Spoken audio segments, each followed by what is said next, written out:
Hello everyone, I'm Anthony D'Souza and welcome to this series of videos on the exciting world of healthcare science.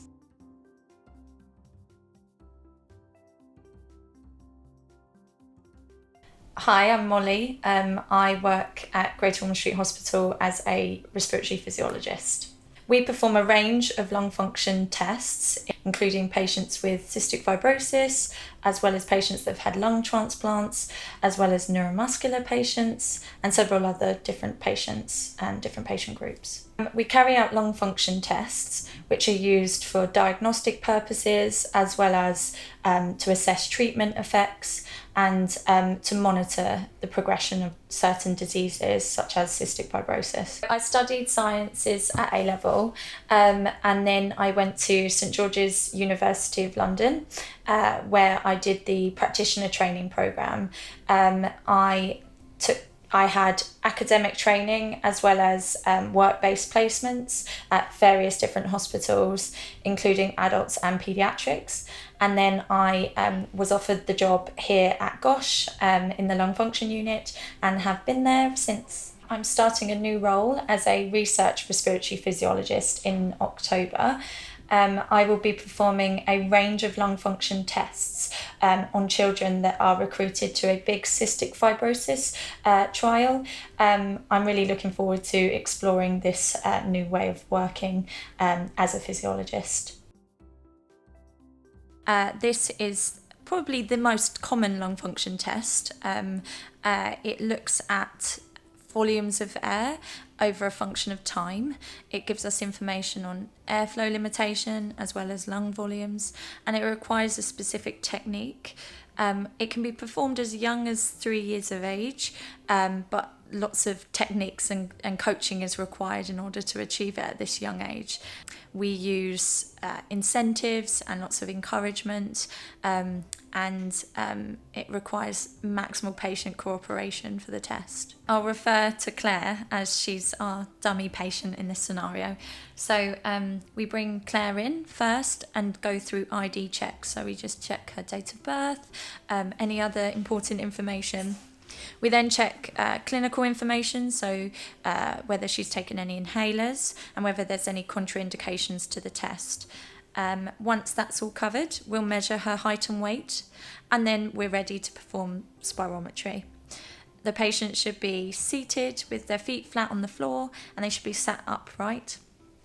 They'll start with a nose peg on their nose, and then the lips will go nice and tight around a mouthpiece.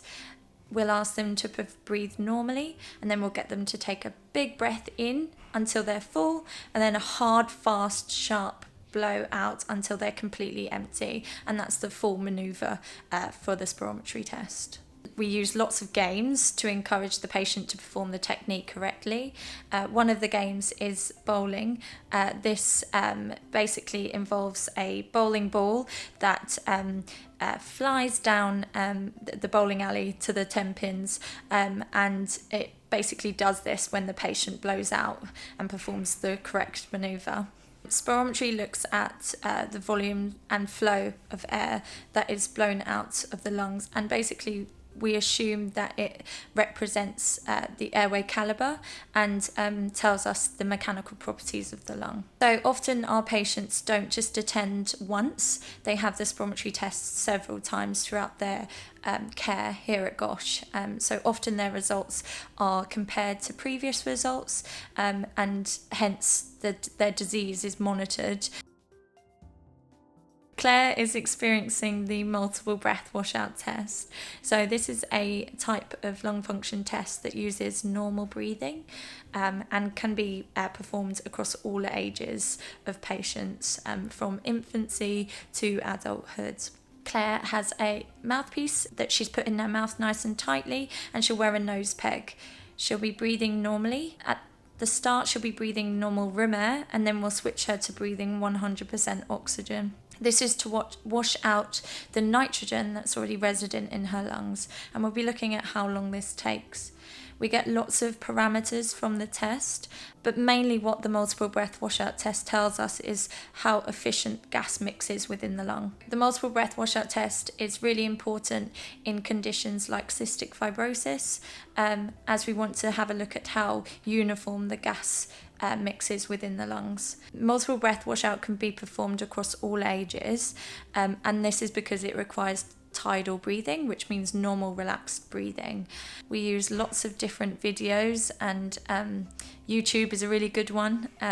We often use Peppa Pig and other things to keep them well distracted and comfortable during the test, and essentially not bored, because they can be on the mouthpiece for around 3 minutes. During this test, we distracted Claire with Peppa Pig